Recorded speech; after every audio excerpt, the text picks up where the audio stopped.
नमस्कार, आप देख रहे हैं क्राइम तक। मैं हूं अश्विनी सिंह। चलती ट्रेन में एक महिला हेड कांस्टेबल के साथ दरिंदगी हुई थी। ये खबर हमने आपको पहले भी बताई है। इस खबर को लेकर एक ताजा अपडेट सामने आया है, जिसमें उस महिला हेड कांस्टेबल यानी सुमित्रा पटेल को होश आया है, जिसके बाद उन्होंने पानी मांगा था।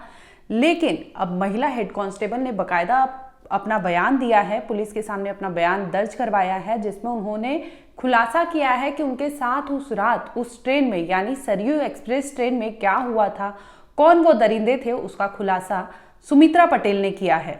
दरअसल होता यूं है कि जो सुमित्रा पटेल हैं, उनका अयोध्या के सावन मेले में ड्यूटी लगती है, जिसकी वजह से वो फाफा मऊ से ट्रेन पकड़कर अयोध्या आने वाली होती है। 29-30 के दरमियानी रात की बात है, जब वो प्रयागराज से चलकर अयोध्या आने वाली सरयू एक्सप्रेस ट्रेन में सवार हो जाती है। रात का वक्त होता है, ट्रेन में काफ़ी हलचल होती है, काफ़ी भीड़ होती है, और जिसके बाद ये ट्रेन जैसे चलते रहती है, इसके बाद वो जैसे ही अयोध्या पहुंचती है तो काफ़ी पैसेंजर वहां पे उतर जाते हैं। तकरीबन ट्रेन खाली हो जाती है अयोध्या में। लेकिन ये जो सुमित्रा पटेल होती है, इनको नींद लग जाती है, जिसकी वजह से वो अयोध्या में ना उतरकर मनकापुर पहुंच जाती है। जबकि उन्हें उतरना अयोध्या में ही होता है, लेकिन वो अयोध्या नहीं उतर पाती, नींद लग जाती है और वो मनकापुर पहुंच जाती है। लेकिन ये ट्रेन जो सरयू एक्सप्रेस ट्रेन है, वो वापस प्रयागराज जाने के लिए अगले दिन बन के वहां से निकलती है। यानी कुछ देर तक तो वो मनकापुर में रुकती है, लेकिन मनकापुर से वापस वो प्रयागराज जाने के लिए ट्रेन वहां से चल देती है। इसी दरमियान रेलवे पुलिस को सूचना मिलती है कि एक सरयू एक्सप्रेस ट्रेन के एक जनरल कोच में एक महिला कांस्टेबल बर्थ के नीचे पड़ी हुई है। सूचना मिलते ही पुलिस वहां पहुंचती है। जब वो उस कोच में पुलिस पहुंचती है तो देखती है कि वहां महिला के कपड़े अस्त व्यस्त है, पूरा खून वहां कोच में पसरा हुआ है। इसके साथ ही महिला के हाल जो देखने को मिला, यानी महिला बोलने की स्थिति में नहीं थी, वो अपने साथ हुई दरिंदगी के बारे में बयान नहीं कर पा रही थी। वहीं रेलवे पुलिस बार बार उनसे पूछ रही थी कि आखिर आपके साथ क्या हुआ है, क्या नहीं। वो कररा रही थी, चीख रही थी, लेकिन वो चीख भी उसकी नहीं निकल पा रही थी, इस कदर वो घायल थी। इसके बाद रेलवे पुलिस उस सुमित्रा पटेल को जांच के लिए अस्पताल भेज देती है, जहां से उन्हें लखनऊ के KGMU अस्पताल रेफर कर दिया जाता है। अभी भी महिला लखनऊ के ट्रॉमा सेंटर में ही एडमिट है, वहां उनकी जांच चल रही है, इलाज चल रहा है। महिला को कई टाके आए हैं, उनके अगर फेस की बात करें तो उस पर भी सर्जरी हुई है, जिसके बाद उन्हें बचा तो लिया गया है, लेकिन महिला की स्थिति काफ़ी गंभीर थी जिस वक्त वो एडमिट हुई थी।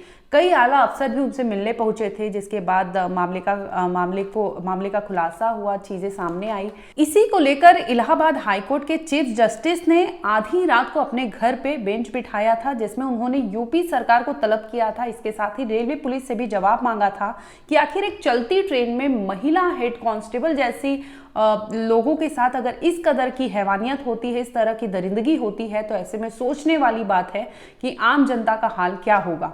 वैसे भी यूपी सरकार लगातार ये अपने कैंपेनिंग करती है, चीज़ें बताती है कि वहाँ पे लॉ एंड ऑर्डर बहुत मजबूत है, महिला सुरक्षा और महिला सेफ्टी बहुत वो ध्यान रखते हैं। लेकिन ऐसे में अगर एक महिला सिपाही के साथ इस कदर से हरकत होती है, तो ऐसे में सरकार जवाबदेही है, उन्हें जवाब देना चाहिए, जिसे लेकर हाईकोर्ट के बेंच ने भी उनसे पूछा है, उनसे जवाब मांगा था। हालांकि 15-16 दिन बीत गए, अभी भी इस मामले में किसी को कोई भी पुलिस ने किसी भी अपराधी को पकड़ा नहीं है।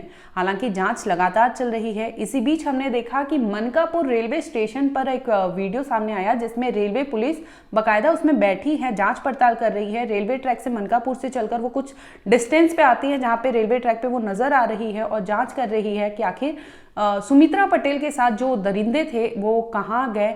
उनका लोकेशन भी वो जारी कर रहे हैं, जो पूछताछ कर रहे हैं, जिसमें खुलासा होना अभी बाकी है कि आखिर वो कौन लोग थे जो सुमित्रा पटेल के साथ इस तरह की हैवानियत, इस तरह की दरिंदगी चलती ट्रेन में किए थे। दरअसल जैसे ही ट्रेन मनकापुर से चलकर अयोध्या पहुंचने वाली थी, इसी दरमियान चलती ट्रेन में कम से कम 3 से 4 मिनट के बाद ही 2 लोग आते हैं उस ट्रेन में, जहाँ पे हेड कांस्टेबल सुमित्रा पटेल होती है। इसी दरमियान वो 2 लोग पहुंचते हैं, जिसके बाद वो सुमित्रा पटेल से उनकी कुछ कहासुनी होती है, जिससे मामला इस कदर बढ़ जाता है कि वो अपना हथियार निकालते हैं और महिला सिपाही सुमित्रा पटेल पर कई वार करने लगते हैं। एक दो बार नहीं, आप देखेंगे तो वो सिर पे इतने वार किए हैं कि इतने जख्म उनको लगे हैं, अभी भी भर नहीं पाया है। उन्हें ऑपरेशन किया गया है, तब जाके उनका चेहरा थोड़ा बहुत ठीक ठाक हुआ है। लेकिन उन्होंने महिला सिपाही के साथ इस तरह की दरिंदगी की है, लगातार उन पर वो हथियार निकालकर वार करते रहे, जिससे महिला वहीं ट्रेन के कोच में ज़मीन पर पड़ जाती है। इसके बाद सुमित्रा ने ये बयान दिया है, बाकायदा सुमित्रा को जब होश आया तो उन्होंने पानी मांगा। इसके बाद उन्होंने पुलिस को अपना बयान भी दर्ज करवाया, जिसमें उन्होंने कहा कि जैसे ही ट्रेन मनकापुर से चली, यानी 3 से 4 मिनट ही हुआ होगा, इसी दरमियान 2 लोग आते हैं, उनके हाथ में हथियार होता है, वो हथियार के दम पर उन्हें डराते धमकाते हैं। इसी वजह से वो सुमित्रा से हाथापाई पे भी उतर आते हैं, जिसकी वजह से सुमित्रा को हथियार के दम पर वो चोटिल कर देते हैं। और चोटिल इस कदर करते हैं कि वो पूरे कोच में ब्लड ही ब्लड नजर आता है। इसके साथ ही सुमित्रा के सिर पर इतने गंभीर चोटें आई हैं, जो डॉक्टरों ने अभी इलाज करके उनके जख्म भरने की कोशिश की है। अगर सुमित्रा की बात करें तो सुमित्रा को उन्होंने बहुत गंदे तरीके से जख्मी कर दिया था। सुमित्रा ने पुलिस को बताया कि 2 लोग थे जो हथियार के साथ उस कोच में पहुंचे थे, उन्होंने उन पर हमला किया। अभी सुमित्रा के हाल इतने भी अच्छे नहीं है कि वो अपने बयान बोल सके। उन्होंने इतना ही बोला जिसे पुलिस उसके दम पर अभी शिनाख्त कर रही है, रिसर्च कर रही है, सर्च कर रही है कि आखिर वो 2 लोग कौन थे जिन्होंने इस कदर सुमित्रा पे हमला किया कि सुमित्रा अधमरी सी उस कोच में पड़ी रही और किसी को कोई होश नहीं होता, कोई खबर नहीं होती। इसके बाद जब पुलिस को सूचना मिलती है तो मामले का खुलासा होता है, सबके सामने मामला आता है। दरअसल होता यूँ है कि सुमित्रा का अयोध्या सावन मेले में ड्यूटी होती है, जिसकी वजह से वो 30 अगस्त की रात ट्रेवल करती है। फाफा मऊ से ट्रेन पकड़ के वो अयोध्या पहुंचने वाली थी, लेकिन उसकी नींद लग जाती है, जिसकी वजह से वो मनकापुर चली जाती है। अब मनकापुर से ट्रेन वापस प्रयागराज जाने के लिए अगले दिन वापस अयोध्या पहुंचती है, जिसके बाद से मामला सामने आता है। सुमित्रा केस में एक ताज़ा अपडेट यही है कि उन्होंने अपना बयान दिया है, जिसमें उन्होंने बताया है कि 2 लोगों ने बाकायदा हथियार से उन पर वार किए थे, जिसकी वजह से उनकी आज ये हालत है। वहीं पुलिस की बात करें तो पुलिस लगातार अपना सर्च ऑपरेशन कर रही है, उन 2 लोगों को शिनाख्त कर रही है कि आखिर वो 2 कौन थे। इसके साथ ही पुलिस वो एरिया का मोबाइल टावर होता है उसे भी खंगालने की कोशिश कर रही है कि कहीं ना कहीं से भी कोई भी सुराग उन दोनों अपराधी के लग सके, ताकि पुलिस उन दोनों लोगों तक पहुंच सके। वहीं आपको हमने इस मामले में बताया था कि सुमित्रा के पारिवारिक मामले भी बहुत अच्छे नहीं थे, परिवार में भी उनकी उलझने थी, झगड़ा विवाद था, जिसे लेकर भाइयों में भी उनसे काफ़ी कहासुनी हो जाती थी।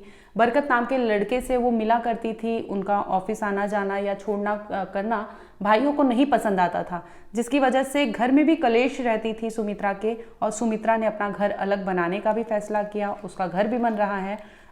हो सकता है कि पारिवारिक विवाद हो, लेकिन अभी पुलिस हर पहलू पे जांच कर रही है। आखिर वो 2 लोग जो आए थे ट्रेन में, वो 2 हमलावर कौन थे?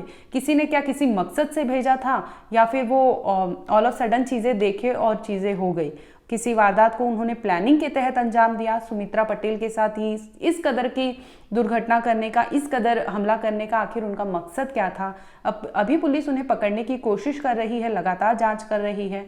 वहीं चाहे अयोध्या हो, चाहे मनकापुर हो, चाहे फाफा मऊ हो, चाहे लखनऊ हो, हर कदर से पुलिस जांच में जुटी है कि कहीं से कोई तो सुराग मिल जाए, ताकि वो 2 लोगों तक पुलिस पहुंच सके और पूरे मामले का खुलासा हो सके। हालांकि सुमित्रा भी इस हाल में नहीं है कि वो अपने साथ पूरे वारदात की चीज़ें बता पाए, लेकिन उसने ये 2 चीज़ें बताई हैं जिसमें पुलिस को काफ़ी मदद होगी। पुलिस अभी जांच कर रही है कि कैसे भी करके उन 2 लोगों को पकड़ा जाए, ताकि मामले का खुलासा हो सके।